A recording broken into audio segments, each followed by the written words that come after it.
Chapter 2. The word that Isaiah the son of Amos saw concerning Judah and Jerusalem.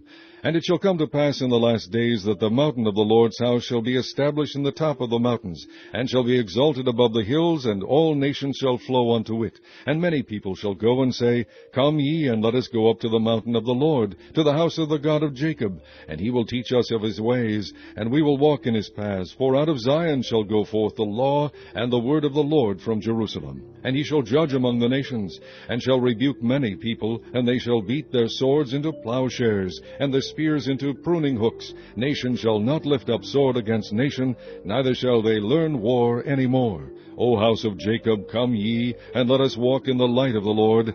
Therefore thou hast forsaken thy people, the house of Jacob, because they be replenished from the east, and are soothsayers like the Philistines, and they please themselves in the children of strangers. Their land also is full of silver and gold, neither is there any end of their treasures. Their land is also full of horses, neither is there any end of their chariots. Their land also is full of idols. They worship the work of their own hands, that which their own fingers have made.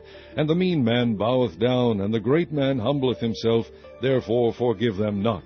Enter into the rock, and hide thee in the dust, for fear of the Lord, and for the glory of his majesty. The lofty looks of man shall be humbled, and the haughtiness of men shall be bowed down, and the Lord alone shall be exalted in that day. For the day of the Lord of hosts shall be upon every one that is proud and lofty, and upon every one that is lifted up, and he shall be brought low.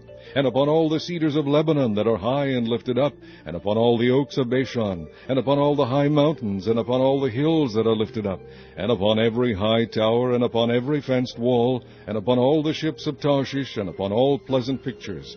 And the loftiness of man shall be bowed down, and the haughtiness of men shall be made low, and the Lord alone shall be exalted in that day.